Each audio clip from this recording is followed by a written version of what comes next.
sabe que não é fácil passar para a faculdade de medicina. Depois que vocês passam, os estudos continuam. Porque você precisa estar preparado para salvar vidas. A faculdade de medicina exige muito, mas muito mesmo. E às vezes parece que você não vai dar conta. Mas calma, nós também fomos estudantes de medicina como você. Nós viramos a noite estudando como você. Nós ficamos nervosos com as provas como você. Nós sofremos com aquelas disciplinas como você. E foi pensando nos desafios desses 6 anos de faculdade que nós criamos o Jaleco.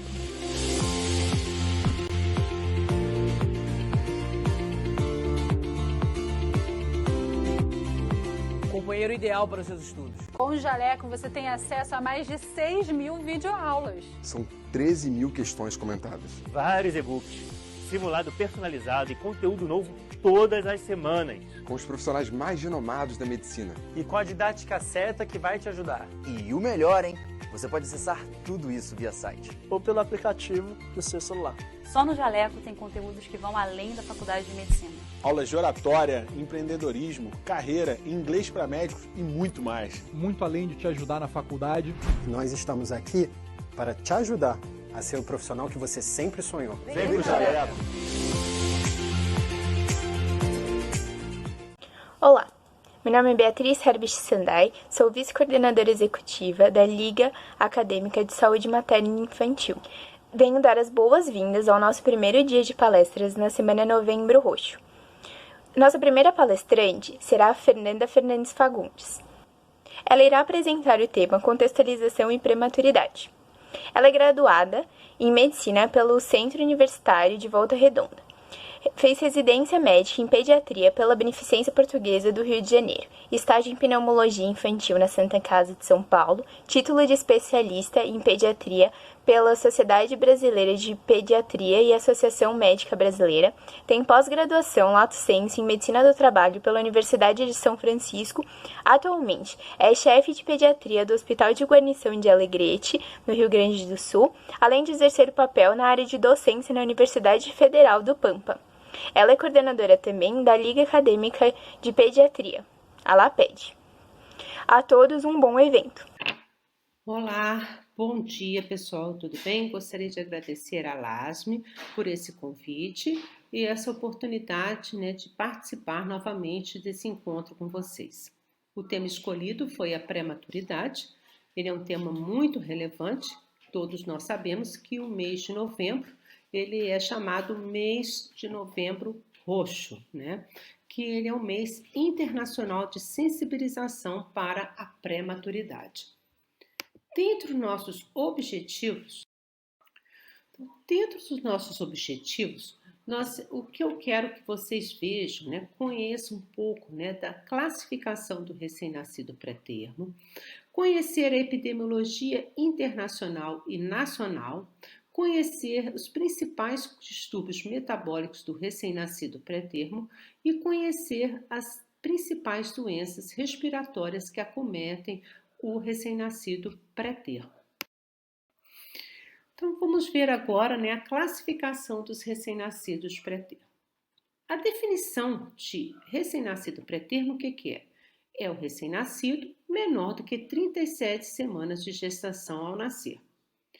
Nós podemos classificar o recém-nascido pré-termo como a idade gestacional, que é o recém-nascido pré-termo tardio, que é aquele entre 34 semanas e 36 semanas e 6 dias, o recém-nascido pré-termo moderado, que é de 32 semanas a 33 semanas e 6 dias, o recém-nascido pré-termo, muito pré-termo, que é de 28 semanas a 31 semanas e 6 dias, e o recém-nascido pré-termo extremo, que é aquele menor que 28 semanas. Nós vamos ver que o nosso grande número no Brasil seria o pré-termo tardio, que é aquele de 34 semanas a 36 semanas e 6 dias. E uma das causas muito grandes que nós temos no nosso país, o que é a falta de um pré-natal de qualidade, e nós temos também o grande problema que é das cesarianas marcadas. Esse é o nosso grande problema dos nossos recém-nascidos. Outra classificação que nós temos é pelo peso do nascimento. nós consideramos, né, baixo peso de nascimento quando o peso é menor do que 2.500 gramas. Muito baixo ao nascer para aqueles com menor de 1.500 gramas e extremo baixo peso para aqueles que nascem, né, com menor de 1.000 gramas. E nós temos também agora a classificação, né, do recém-nascido pelo peso de nascimento e pela idade gestacional, tá? E esse nós usamos muito, né? E aí nós vamos classificar os recém-nascidos como pequeno para a idade gestacional, GIG, que é o grande para a idade gestacional, e o AIG, que é o adequado para a idade gestacional. E nós utilizamos, né, a curva de crescimento intrauterino, que é a mais famosa, né, que existe várias, e que mais utilizamos é a Lubchenco, tá? Em que nós vamos ter, olha, o AIG são todas aquelas crianças que estão entre percentil 10 e 90, enquanto, né, que os GIG são aquelas que estão maior do que o percentil 90, e o PIG são aqueles bebês menor do que o percentil 10, tá? Agora falando, né, um pouquinho da epidemiologia, nós sabemos, né, que em todo o mundo nasce anualmente 20 milhões de bebês prematuros e de baixo peso, que são aqueles menor que 2.500 gramas. 1/3 desses bebês morrem antes de completar um ano de vida, sendo que 54 mil são aqueles bebês que nascem menor do que 32 semanas. Quer dizer, o prognóstico é lógico, né? Quanto menor a idade gestacional, pior o prognóstico. No Brasil, aproximadamente 12% dos bebês nascem antes de completar 37 semanas. Isso, né, nós podemos comprovar pelo DataSUS no ano, né, de 2011 e 2012. Sendo que no Brasil 70% são recém-nascidos pré-termos tardio, tá? Nós vamos ver, né, que pelo DataSUS de 2018, os recém-nascidos vivos menor do que 37 semanas, nós tivemos no Brasil um total de 323 mil nascimentos. E menor do que 32 semanas, pelo DataSUS, em 2018, 45 mil nascimentos. Então, comprovando o que eu falei lá atrás, né? 70%, né, dos nossos recém-nascidos são recém-nascidos pré-termos tardio, tá? Agora, vamos falar um pouquinho, né? Porque a prematuridade, o grande problema, né, é que nós aumentamos significativamente o risco das sequelas ao longo da vida e também, portanto, nós fazemos o quê? Perda do potencial humano globalmente, né? Nós vamos ter aquele indivíduo que posteriormente ele pode não ser produtivo, tendo, né, um impacto na família, no serviço de saúde e nos efeitos, né, intergerações. O impacto do recém-nascido pré-termo, né, para toda a sociedade, né, não é só para a família, né, para toda a sociedade, no serviço de saúde também, tá? Então, nós vamos ter, olha, que os recém-nascidos pré-termos têm um risco, 20% daqueles recém-nascidos pré-termos extremos, eles têm uma deficiência visual pela retinopatia da prematuridade. De 5 a 10% dos recém-nascidos extremos, né, pré-termos extremos, têm deficiência auditiva. Por exemplo, nós temos que 40% dos recém-nascidos pré-termos extremos, ele apresenta doença pulmonar crônica da prematuridade. E isso vai desde a tolerância reduzida ao exercício e até a necessidade de oxigênio domiciliar. Temos também, né, um déficit, né, neurodesenvolvimento e alterações comportamentais, isso nós sabemos, né? Temos um risco maior, né, para paralisia cerebral. Temos também, né, um déficit de aprendizagem, né, desses recém-nascidos, como a dislexia e uma redução do desempenho acadêmico. Temos também, né, sequelas psiquiátricas e comportamentais, como, por exemplo, transtorno do déficit de atenção, da hiperatividade. Então, tudo isso, né, são o impacto do nascimento, né, do recém-nascido pré-termo para toda a sociedade. E nós vamos ter, né, que agora os fatores de risco associados ao nascimento do recém-nascido pré-termo e com crescimento fetal restrito, né? Os fatores de risco nós já sabemos, né, que é baixa condição econômica, né, ausência de pré-natal ou um pré-natal, né, de baixa qualidade, que esse é o grande problema nosso, gestantes menores de 16 anos, o uso de drogas listas e ilícitas pelas gestantes, infecções perinatais, doenças maternas não infecciosas, que são doenças agudas e crônicas, intervalo intergestacional muito curto, a multiparidade e a gestação múltipla. E aqui, né, não esquecemos também de que das cesarianas marcadas, né, que hoje em dia está sendo muito comum, nem se espera, né, a parturiente, né, entrar no trabalho de parto, né? Então já marcam antes, acham, né, que pela DUM já vão marcar, né, já uma cesariana. Nós temos, agora vamos falar um pouco, né, do crescimento fetal restrito. O que é o crescimento fetal restrito? É o crescimento reduzido esperado para a idade gestacional. São aqueles bebês, né, que não receberam suprimentos suficientes para enfrentarem a transição para a vida extrauterina e os dias subsequentes ao seu nascimento.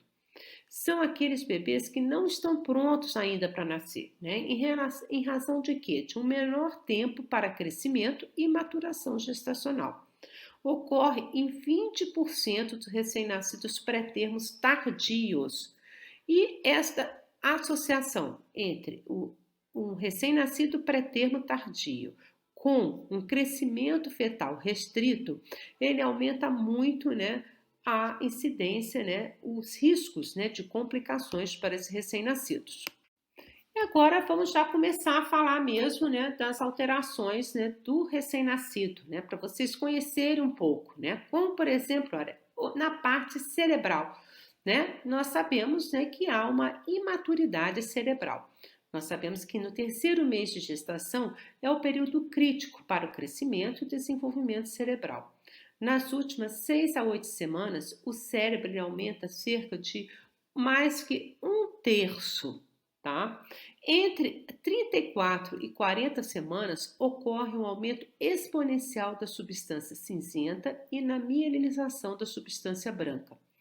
O volume cortical aumenta 50% e o cerebelo aumenta cerca de 25%. Isso tudo no final da gestação, tá? No terceiro trimestre da gestação. Então, a imaturidade cerebral torna, né, muito mais vulneráveis a lesões isquêmicas ou inflamatórias da substância branca, levando à leucomalácia, que é o quê? Já é a necrose mesmo da substância, né, branca periventricular, levando, né, a sequelas do neurodesenvolvimento nesses recém-nascidos. Então, ela é muito comum, né, quando você tem, né, uma imaturidade cerebral, esses bebês vão ter uma regulação autonômica que é imatura. Então, o controle da respiração, a frequência cardíaca e os estágios de sono, né, podem estar alterados. Então, por isso que esses bebês têm maior risco de apneia, de bradicardia e a síndrome, né, de morte súbita do recém-nascido, tá? Então, agora sobre a regulação térmica. Todos nós sabemos, né, que o bebê ele tem a probabilidade, né, tem uma tendência, né, uma hipotermia. Isso por quê? Porque a relação tem uma relação menor entre a massa e superfície corpórea. Então, aumenta a perda de calor desse bebê. Consequentemente, pode levar a uma hipotermia. Também temos uma menor quantidade de gordura marrom no bebê, que é o responsável pela geração de calor, né, no recém-nascido. Temos a maior permeabilidade epidérmica e também o manuseio excessivo desse bebê favorece a maior perda de água corporal e de temperatura. Então é lógico, né? Quanto maior, né? Quanto menor a idade gestacional, vai ser maior o controle térmico dele, né? Vai ser pior. tá? Então, quer dizer, ele vai ter maior tendência o quê? A ter uma hipotermia. É muito frequente, né, nas primeiras horas do nascimento e naquelas primeiras 24 horas, né, que nós temos que ter muita atenção, né, para a temperatura do recém-nascido. A taxa, né, a temperatura axilar, né, ela deve se manter do recém-nascido entre 36,5 a 37,5, tá? E nós vamos ter, né, que, por exemplo, né, a manifestação clínica, né, nós vamos ter uma taquipneia, uma vasoconstricção periférica e também a hipotermia, ela contribui para a ocorrência ou para o agravamento, né, de uma hipoglicemia. E agora, né, a hipoglicemia, que é um dos distúrbios metabólicos mais comuns que ocorre no recém-nascido pré-termo, que vocês sabem que a glicose é uma substância, né, importantíssima para o cérebro, né, fetal. Os recém-nascidos prematuros têm uma menor reserva de glicogênio, e mais a prematuridade do mecanismo de glicogenólise, de neoglicogênese, né? Então faz com que os recém-nascidos pré-termos tenham mais, né, tendência a ter uma hipoglicemia. Os fatores de risco dessa hipoglicemia seria asfixia, distúrbios respiratórios, infecções, o PIG, a policitemia. Nós consideramos hipoglicemia são aquelas glicemias menor do que 47 miligramas, tanto para o recém-nascido a termo quanto para o pré-termo. Porque estudos, né, já comprovaram que acima deste valor não ocorre dano cerebral por deficiência de aporte de glicose à célula nervosa.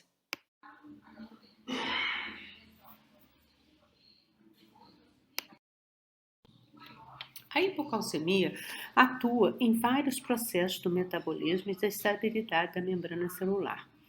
Ela atua, né, o cálcio também atua na contração muscular e na condução do potencial de ação entre feixes nervosos.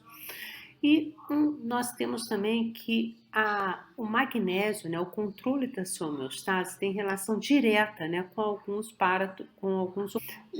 a vitamina D e o iomagnésio. O cálcio ele é transferido da mãe para o feto por transporte ativo, principalmente durante o terceiro trimestre de gestação.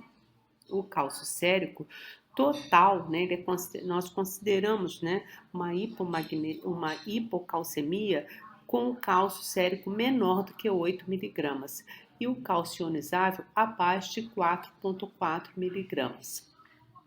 Hipocalcemia pode muitas vezes ser assintomática, mas geralmente eles se apresentam, né, através de tremores, tá? Isso é muito comum, o recém-nascido que apresenta tremores, nós temos que dosar, né, o cálcio, o magnésio, o fósforo, né, porque as hipomagnesemias de difícil correção estão associadas a uma hipomagnesemia.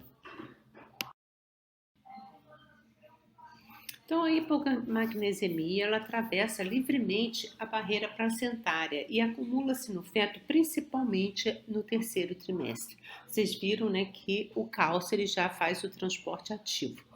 60% do magnésio corporal encontra-se depositado no tecido ósseo. O transporte ativo transplacentário do magnésio é diferente do cálcio, que precisa manter níveis fetais maiores que o materno. O magnésio é considerado uma hipomagnesemia menor do que 1,6 miligramas por decilitro. Como a magnesemia reduz a secreção e a ação do paratormônio, os quadros de hipomagnesemia são frequentemente acompanhados de hipocalcemia. Então, nós vamos ter, né, que uma doença, né, que ela é muito importante, né, dentro da prematuridade, é a doença metabólica óssea, que também é denominado, né, um raquitismo da prematuridade. Porque os prematuros ele têm um alto risco de se envolver essa doença óssea, secundária ao reduzido, né, conteúdo mineral, né, que é o cálcio, o fósforo, o magnésio. E a incidência dessa doença ela é proporcional à idade gestacional e ao peso ao nascer. Por exemplo, nós vamos ter que 50% do RN com peso menor do que 1.000 gramas ao nascer ele pode ter, né, essa doença. Assim como, né, os de menor do que 1.500 gramas têm 30% de chance. Então, é muito importante nós termos, né, uma oferta, né, parenteral, tá? E parenteral também, né, precoce, tá? Com uma oferta, né, de cálcio e de fósforo, tá? E assim, nós vamos diminuir, né, essa incidência desses casos. Aqui nós temos, né, um prematuro, né, com a fronga nasal, tá? Que nós podemos observar também, né, uma sonda orogástrica, né, que também, né, tanto para a dieta enteral, tá, que é importante, e é lógico que esse bebê, né, ele está com acesso venoso, ele também está sendo, né, fazendo, né, a oxiometria dele, tá, através, né, do oxímetro. Vamos falar um pouquinho da água e do sódio. Sabemos que no período fetal, praticamente 90% do peso corporal ele é constituído por água. E esse valor decresce, né, para 80% nos recém-nascidos pré-termos e para 75% nos recém-nascidos a termo. Então, nós temos, né, que a criança, o pré-termo, ele é o recém-nascido em si já é fácil, né, de desidratar. O recém-nascido pré-termo é mais fácil ainda, né, de desidratar. Pela sua, né, perda considerável por via transepidérmica, tá? E quanto maior, né, a sua prematuridade e quanto menor o seu peso, você vai ter, né, uma perda maior, né, de água transepidérmica. Isso se deve por duas razões. Uma por causa da imaturidade da pele e outra devido à grande superfície em relação à massa corpórea, né, dos bebês. Nós sabemos que a imaturidade da pele é devida à pobreza do extrato córneo com queratinização insuficiente. E em relação ao sódio, nós sabemos, né, que o recém-nascido pré-termo ele tem uma natriurese muito elevada, decorrente de uma menor absorção tubular de sódio quando comparado ao recém-nascido a termo. Então, o balanço de sódio no recém-nascido de muito baixo peso deve ser levemente positivo para quê? Para promover, entre outros fatores, um melhor crescimento ósseo. Então, para prevenirmos, né, a desidratação, né, a perda, né, muito grande de água, de sódio, o que nós devemos fazer? Controlar esse débito urinário, manter o ambiente térmico, né, neutro e com alta umidificação para reduzir as perdas e envolvimento, por exemplo, no saco plástico, né, envolver também o bebê naqueles papel alumínio, né, para você manter a temperatura e diminuir a perda hídrica. E quanto mais se conseguir reduzir a perda transdérmica, você também estará, né, lógico, reduzindo a desidratação desses bebês.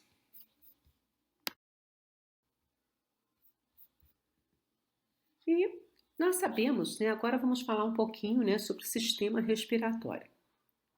Sabemos que entre, né, 34 e 37 semanas que ocorre a transição do estágio sacular para o alveolar. Então, é muito importante nós sabermos que a cada semana adicional, desde 34 semanas até 38 semanas, nós temos um menor risco para aquele bebê tenha doenças respiratórias, que faça, né, ao uso de surfactante e também menor a chance de realizar, né, a ventilação mecânica. Porque a principal causa, né, do bebê em UTI são os distúrbios respiratórios. A causa, né, se o bebê ele é pré-termo, nós temos o risco de membrana hialina é 8 vezes maior. No uso de CPAP, né, ele fica 9 vezes maior, né, o uso de CPAP se o recém-nascido for pré-termo. E o uso de surfactante 42 vezes maior. Nós sabemos que a caixa torácica, né, no bebê, ele é muito maleável, né? Então, qualquer desconforto respiratório, nós vamos observar, né, nós vamos observar retração subesternal, intercostal, subcostal. Então, qualquer doença do aparelho respiratório apresentará, né, esses sinais de desconforto respiratório. E quanto pior o desconforto, maior a intensidade dessas retrações, que são provocadas pela forte contração do diafragma em uma tentativa de aumentar a pressão negativa intrapleural para facilitar a entrada de ar nos pulmões. Nós sabemos que as incursões, né, respiratórias do bebê, ele tem incursões respiratórias regulares com as pausas de 5 a 10 segundos sem que haja bradicardia. Nós consideramos, né, apneia são aquelas pausas, né, maior do que 15 segundos e que ocorre, né, a bradicardia. A frequência respiratória do bebê, ele oscila entre 40 a 60 incursões por minuto. Agora, é muito importante nós aferirmos, né, essa frequência respiratória por 2 minutos e depois nós dividimos por 2. O gemido, né, nós vamos observar um outro, né, sinal que nós vamos observar muito, né, nos recém-nascidos que tem uma doença respiratória, vai ser o gemido. Além, né, daquelas sinais, né, de desconforto respiratório, nós vamos ter o gemido, que é o som que é observado na expiração. E ele traduz no maior fechamento da glote, aumentando a resistência à saída de ar e, consequentemente, o que acontece? Aumenta a capacidade residual funcional, melhora o volume pulmonar e a relação ventilação-perfusão. Por isso que os bebês, né, até lactente também, nós vamos observar muito gemido nesses bebês. Até com febre, né, nós vamos observar gemido. E também outra coisa, que o recém-nascido, nós sabemos que ele é um respirador nasal por excelência. E a resistência nasal contribui para maior resistência à entrada de ar. E o alargamento das asas nasais é um movimento realizado por ele para minimizar essa resistência. Isso aí é traduzido em quê? Em batimento de asa do nariz, que também é outro sinal importantíssimo que nós vemos no bebê, que qualquer doença do aparelho respiratório nós vamos observar batimento de asa do nariz. Uma forma, né, importante de nós observarmos a cianose no bebê é através da língua e da mucosa oral. Não é muito bom nós observarmos, né, a cianose, né, de extremidades, né, de ponta de dedo em bebês. Isso não quer dizer que ele está com hipoxemia. Por exemplo, se ele está com uma hipotermia, você vai ter vai ficar, né, uma cianose, né, periférica, tá? Então, para você ver uma cianose central em bebê, é melhor você observar a língua e a mucosa oral. Outra forma de nós vermos, né, controlarmos a oxigenação desse bebê é através, né, da monitorização não invasiva, que é pela oximetria de pulso, e laboratorial, tá? Então, agora vamos passar, né, então, direto para as doenças, né, que mais acometem os recém-nascidos pré-termos, né, na prematuridade. Nós temos o retardo da absorção de líquido alveolar, que é a taquipneia transitória, que nós sabemos que durante a vida intrauterina, os espaços alveolares eles são preenchidos por um líquido secretado pelo epitélio alveolar, que oferece uma função de distensão desses espaços, o que é fundamental para o crescimento pulmonar. Quando o bebê entra em trabalho de parto, né, quando ocorre o trabalho de parto, inicia-se um processo de absorção desse líquido por capilares e linfáticos, liberando os alvéolos para o preenchimento de ar. Nessa situação em que os líquidos não é absorvido, leva a uma dificuldade respiratória no período neonatal, que nós vamos observar que a taquipneia transitória é muito comum ocorrer nos recém-nascidos prematuros tardios, pré-termos tardio, tá? Em que, principalmente naquelas situações em que são cesarianas marcadas, e não dá tempo, né? Ele não entra em trabalho de parto, né? Aquela mãe não entra em trabalho de parto, então, consequentemente, não ocorre a absorção daquele líquido e não libera, né, os alvéolos para o preenchimento de ar. Consequentemente, teremos a taquipneia transitória.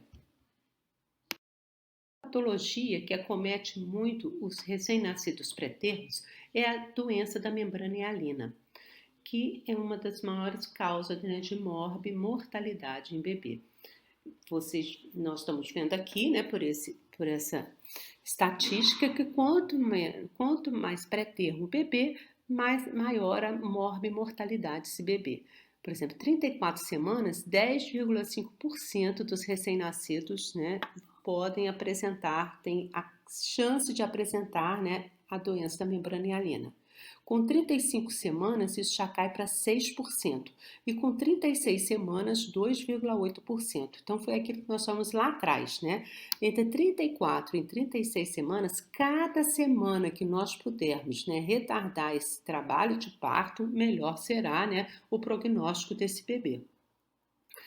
E o que é a doença da membrana hialina? É a deficiência de surfactante intraalveolar.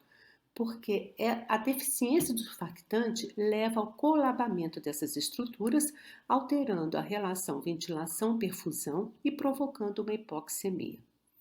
Os resultados do desconforto respiratório, né, no caso da membrana hialina, ele surge logo após o nascimento e se não for, né, prontamente, né, se as medidas não forem prontamente tomadas, a tendência é só piorar. E é a causa mais comum, né, da entrada, né, de bebês em UTI e maior causa, né, de mortalidade também.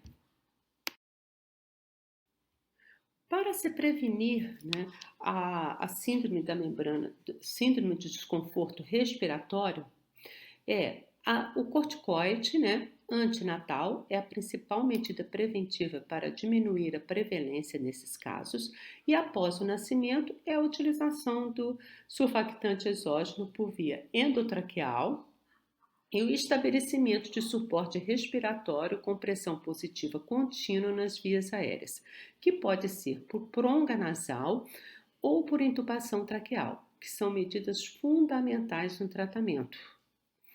Cada vez mais, os dispositivos para assistência respiratória via prongas nasais têm sido utilizados, porque minimizou muito, né, a intubação endotraqueal. E é lógico, né, quanto menos você intubar o bebê, menor serão as complicações.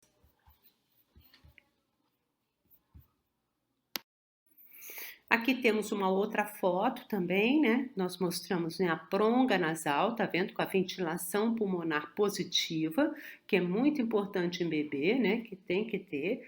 E pela pronga, né? Ou por intubação traqueal. Mas, como eu disse lá atrás, é importante evitar a intubação, tem o melhor prognóstico para esse bebê.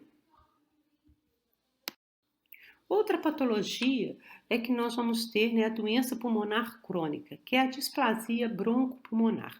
Isso é devido a quê? Ao uso de oxigênio por um tempo prolongado. É muito comum naqueles bebês que permanecem por muito tempo em UTI. Né? O fator de risco é, lógico, a prematuridade, fatores inflamatórios, fatores infecciosos, o uso de oxigênio e de ventilação mecânica, né, por um tempo prolongado. Tem bebês, né, que ficam 2 meses, 1 mês, né, no CTI, né, usando o ventilador. E provavelmente esses bebês terão, né, uma doença pulmonar crônica. É lógico que o tratamento, né, com o advento do surfactante pulmonar, então houve, né, uma diminuição muito, né, grande das sobreviventes, né, dos prematuros sem essa doença pulmonar crônica, tá? Então melhorou muito a estatística, né, da displasia broncopulmonar, mas ainda nós encontramos em menor número, mas ainda a gente encontra ainda alguns bebês com uma doença pulmonar crônica. E a apneia, o que é a apneia, né? Como eu disse lá atrás, é uma interrupção do fluxo nas vias aéreas superiores por um período de 15 a 20 segundos e que leva a uma bradicardia. Nós vamos ter 3 tipos de apneia, né? A apneia central, que é a interrupção de movimentos respiratórios sem associação com processo obstrutivo alto, quer dizer, não está ligado, né, à árvore respiratória, e sim, né, central, neurológica. Obstrutivo, que é a interrupção do fluxo aéreo por processo obstrutivo alto, e a mista, que consiste essencialmente primeiro na interrupção do fluxo aéreo por um colabamento das vias aéreas superiores, seguindo-se concomitante com a pausa do movimento da caixa torácica. Tá? Então, é mista, né? Há uma interrupção pelo colabamento das vias aéreas, tá, superiores, e concomitante à pausa de movimento da caixa aérea, da caixa torácica. Nós temos que a causa mais comum, né, de apneia em recém-nascido pré-termo é a apneia mista. Nós temos de 50% a 75% dos casos são de apneia mista. As obstrutivas nós teremos de 10% a 20% e as centrais é de 10% a 25%. O tratamento da apneia, né, são as metilxantinas, que é a teofilina, a cafeína, que promove, né, o que elas fazem? Né? Promove um aumento de sensibilidade dos receptores ao CO2, aumenta o volume minuto e potencializa o trabalho do diafragma. E também o uso, né, do CPAP, através de uso de prongas nasais, máscara facial ou facial também, eles são muito usados, né, na apneia, né, são muito utilizados e são muito eficazes. Né? A associação com o uso, né, do CPAP, tá? Através de prongas nasais, de máscara nasal ou facial, com as metilxantinas, tem se mostrado muito efetivos no tratamento da apneia, tá? E são fundamentais na origem, né, naquelas, né, apneias de origem obstrutivas e mistas. Nós temos mais uma ilustração, né, do bebê, olha como ele era tão bebezinho, né, tão prematurozinho, né, olha, tá vendo, vocês estão vendo, olha, a dificuldade, né, essa tiragem, né, intercostal, né, nós vamos ver, né, que nós conseguimos ver direitinho a caixa torácica aqui desse bebezinho, né, como ela é maleável. E aqui, né, ele já tá mais crescidinho, né, tá muito fofinho. Quanto aos aspectos nutricionais, nós temos que estar sempre atentos à avaliação do crescimento desse recém-nascido, pré-termo, porque ele é um indicador de bem-estar. É muito importante nós termos sempre as medidas antropométricas, o peso, a altura, o perímetro cefálico. Hoje em dia nós já temos incubadoras em que há uma balança acoplada, para sempre, né, nós vermos se ele está ganhando ou não peso, como é que está sendo esse crescimento. Porque qualquer perda de peso significa ou ele está com alguma patologia, está com uma hipoglicemia, está com uma desidratação, então temos que corrigir prontamente para que esse bebê não perca, né, não altere tanto esse crescimento desse bebê. Que nós sabemos que pela Academia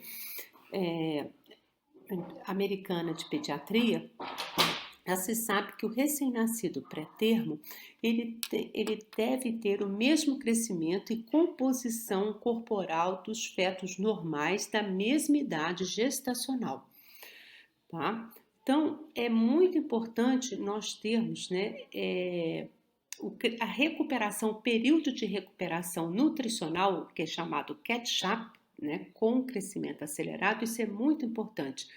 E aí existe estudos já relatando que quanto mais rápido o peso, né, ganhar peso esse bebê, melhor o desenvolvimento cognitivo, né, numa fase quando ele estiver mais velho. Então é muito importante não interromper o crescimento, né, que ocorria na vida intrauterina desse bebê. E também é importante nós prevenirmos o catabolismo proteico. Quanto ao aspecto nutricional, é muito importante nós mantermos as taxas de crescimento. Porque esse bebê, não podemos esquecer, né, que o bebê, o recém-nascido prematuro, ele tem uma sucção débil, tem uma coordenação de sucção, né, que não tem, né, uma coordenação de sucção, de deglutição e respiração, tudo isso é imaturo. A imaturidade na função motor intestinal também ela ocorre, então isso leva à intolerância alimentar. Tudo isso faz o quê? As taxas de crescimento, se você não tomar cuidado, elas ficam reduzidas e nós não podemos deixar que essas taxas de crescimento fiquem reduzidas. O bebê tem que ter um crescimento acelerado, né? Quanto mais esse crescimento desse bebê for acelerado, melhor vai ser o prognóstico dele. Nós temos que ter muito cuidado, né, com a hipoglicemia, com a perda excessiva de peso, com a desidratação, com o agravamento da icterícia, que tudo isso leva, né, a uma diminuição da taxa de crescimento. É muito importante nós oferecermos a oferta, né, de soluções lipídicas, de vitamina e óleos elementos. Antes, né, se deixava o bebê por um período, né, de jejum prolongado. Hoje em dia já se sabe que a dieta integral deve ser prontamente instituída. Lógico, privilegiando, né, o leite materno, né, da própria mãe ou de leite, né, de banco de leite. Esse leite, né, lógico, o leite materno, ele possui, né, fatores imunológicos, induz a liberação intestinal de hormônios tróficos, aumenta a motilidade gastrointestinal, prevenindo a translocação bacteriana e promove a liberação de substâncias anti-inflamatórias. Então, vocês viram que é importantíssimo nós prontamente iniciarmos uma dieta enteral para o recém-nascido pré-termo. Lógico, né, nós vamos ter todo o cuidado, né, passar uma sonda orogástrica, né, porque ele tem uma sucção débil, né, tem essa coordenação, né, deglutição e respiração, ela está imatura, mas temos que realizar a introdução, né, precoce de dieta integral e oferecer também as soluções lipídicas, de vitamina e de oligoelementos. Nós podemos, né, avaliar o crescimento do recém-nascido pré-termo através, né, das gráficos que hoje em dia já tem na nova carteira, né, de vacina, já existe o gráfico de crescimento do recém-nascido pré-termo, em que nós vamos utilizar, né, as curvas apropriadas, né, para o peso, para a altura, né, e para o perímetro cefálico, tá bom? Então, esse aqui, né, que nós vamos utilizar e que está sendo utilizado pelo Ministério da Saúde. Outra coisa que nós não podemos deixar de falar, né, é a hiperbilirrubinemia do recém-nascido pré-termo. Porque a prematuridade, ela é um fator de risco. Então, o recém-nascido pré-termo, já se sabe que ele tem uma limitação no metabolismo da bilirrubina e uma dificuldade alimentar. Então, automaticamente, isso aqui vai o quê? Vai ter um aumento da circulação enterohepática. Então, nós temos que o aumento de bilirrubina no recém-nascido pré-termo, ele tem uma chance, né, um risco de 2 a 5 vezes maior a chance de ter uma hiperbilirrubinemia. E a chance de acontecer esses níveis de bilirrubina atingirem níveis maior do que 20 miligramas e com evolução mais prolongada, o risco é de 8 vezes maior. Então é muito comum recém-nascido pré-termo ir para fototerapia, nós temos que estar sempre de olho. Tem alguns locais, né, que faz a fototerapia, né, de maneira precoce, né, até profilática, né, mas eles têm realmente, né, maior chance de apresentar uma hiperbilirrubinemia em níveis maior do que 20 miligramas por decilitro e evolução mais prolongada. Então, consequentemente, é lógico que eles apresentam maior risco de kernícteros, levando, todos nós sabemos que o kernícteros leva a uma neurotoxicidade. E a conclusão: todos nós sabemos, né, que a prematuridade é a principal causa de mortalidade nos primeiros 5 anos de vida. O Brasil, ele é o 9º lugar em número absoluto de partos prematuros. E que é muito importante nós fazermos o quê? Melhorar a assistência no pré-natal. Nós não temos só que não só melhorar, né, a paciente pode até estar tendo uma assistência pré-natal, mas fazer esse pré-natal ser de qualidade. É isso que é muito importante e que falta no nosso país. Diminuir o número de cesarianas, isso é importantíssimo, que nós temos, né, no hospital, únicos locais ainda que faz parto normal, né, são os hospitais públicos, que o hospital particulares, né, rede privada, praticamente é zero, se for é 1% só, né, de parto normal. Nós temos que evitar, né, o recém-nascido pré-termo, porque nós temos risco de atraso no desenvolvimento sensorial, motor e cognitivo. Temos um risco também dele evoluírem, né, posteriormente, né, lá na fase adulta, né, para diabetes tipo 2 e doenças cardiovasculares, e temos que melhorar muito essa rede de assistência perinatal. Tanto, né, no pré-natal é importante, né, nós começarmos a ter, né, a consulta do pediatra no pré-natal, no último trimestre, né, da gravidez. Termos também o pediatra, né, na sala de parto, em que muitos locais não têm ainda, né? Em pleno século XXI, não temos ainda locais em que não tem pediatra na sala de parto. E também o né, depois, né, do nascimento, ter o acompanhamento, né, desse recém-nascido, pré-termo ou a termo, né, que é de grande importância para nós, né, termos, para qualquer alteração que se tiver nesse desenvolvimento motor, cognitivo e sensorial, nós intervirmos rapidamente, precocemente, para que esse bebê tenha um prognóstico, né, melhor, tá? Aqui estão, né, as minhas referências bibliográficas. Gostaria de agradecer novamente a LASME. E fico muito lisonjeada, né, com o convite de vocês para que eu possa, né, transmitir alguma coisa de importante para vocês. Espero que vocês tenham gostado da aula. Este, né, é o meu Instagram, tá? E aqui embaixo, né, o Instagram, né, da Liga Acadêmica de Pediatria. Peço, né, que vocês nos sigam. E qualquer dúvida, as meninas têm o meu WhatsApp e tem também, né, lá no primeiro slide, o meu e-mail, que será um prazer poder falar com vocês, tá? Eu respondo prontamente com o maior carinho. Muito obrigada, um beijinho para vocês. Até... E para enriquecer ainda mais o nosso dia de palestras, contaremos com o depoimento de Ana Beatriz Teixeira Salgueiro, mãe da Manuela Salgueiro Silva. Além disso, não se esqueça, você ainda pode doar por meio do nosso QR Code, que se encontra nessa tela. Oi, eu recebi esse convite da Liga Acadêmica de Saúde Materna e Infantil para falar da minha experiência como mãe de uma prematura. Meu nome é Ana Beatriz, eu tenho 23 anos e sou mãe da Manuela. Ela nasceu de 26 semanas e 5 dias, pesando 1 quilo.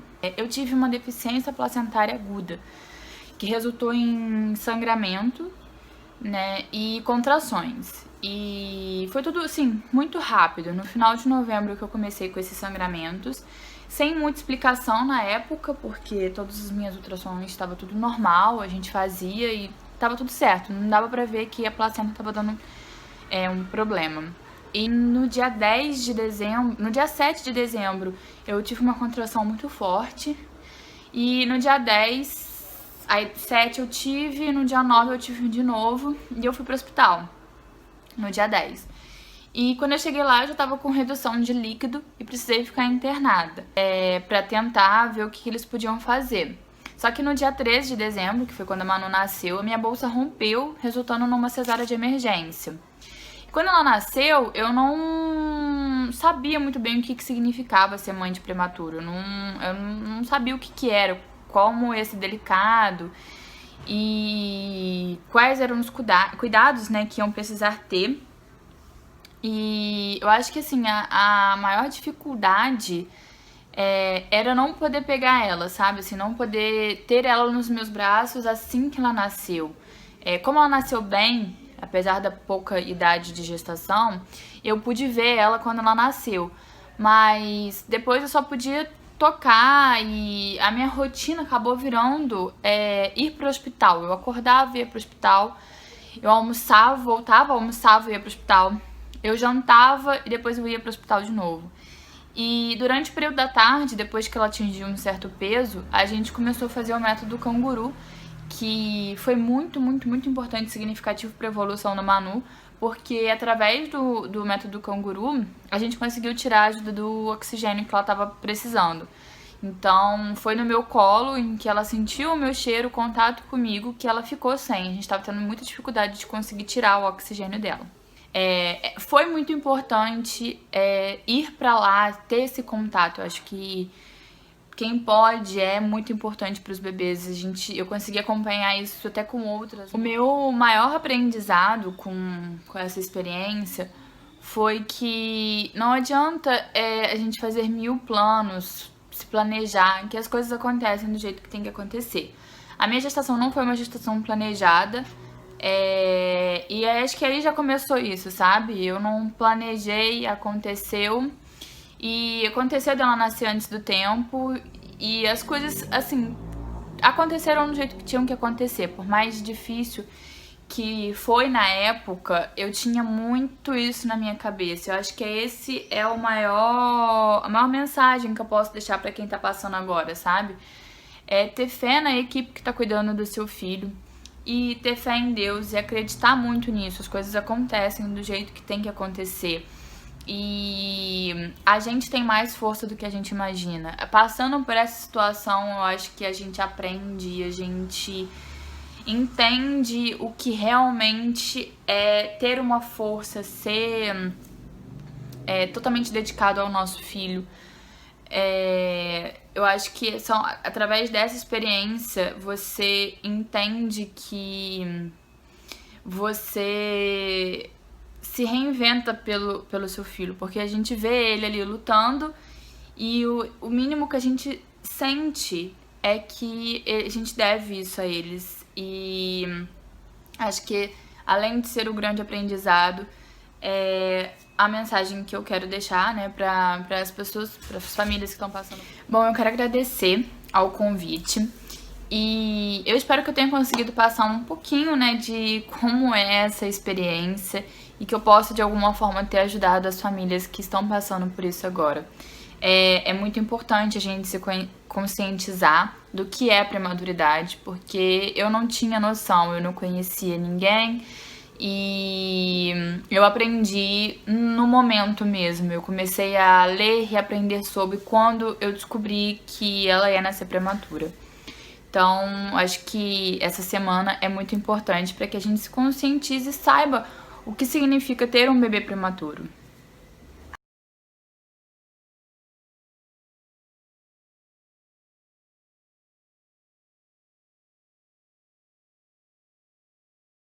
A Liga Acadêmica de Saúde Materno-Infantil é uma associação universitária não religiosa, apolítica, sem fins lucrativos. Foi fundada em 19 de agosto de 2017 e possui sede e fórum na Universidade Federal do Pampa. Nossa atuação se estende a todo o município de Uruguaiana e busca orientar e assistir a população em geral, no que tange à saúde materno-infantil. Além de oferecer a seus membros participantes condições de aprendizado e aplicação nas áreas de pesquisa, ensino e extensão. Assim, realizamos eventos a fim de fornecer maior assistência à população uruguaianense, como o Novembro Roxo, pois no dia 17 desse mês comemora-se o Dia Mundial da Prematuridade. Em vista disso, a LASME organiza atividades a fim de empoderar e elucidar a população acerca do tema. Bom, para manter a tradição, enquanto evitamos aglomerações, nós organizamos a Semana do Novembro Roxo, como sendo um dos 3 eventos beneficentes propostos pela LASME, para arrecadar fundos que serão revertidos em sua totalidade em cestas básicas e em produtos de higiene. Nós, em conjunto com a Estratégia de Saúde da Família de Uruguaiana, iremos distribuir as doações para as famílias mais carentes no final de 2020. Quem se inscreveu no evento previamente já contribuiu com uma doação e garantiu o certificado no evento. Mas se você quiser, pode contribuir novamente. E se não contribuiu ainda, aqui está a oportunidade. Basta direcionar a câmera do seu celular para o QR Code que aparece no canto esquerdo inferior da sua tela. Esse aqui, ó. Faça uma leitura do QR Code que lhe direcionará ao link do PicPay da LASME. O aplicativo PicPay é confiável e basta o cadastro do seu cartão de crédito para conseguir fazer a transação. Lembre-se que qualquer valor é válido. Agradecemos imensamente a sua atenção e parceria.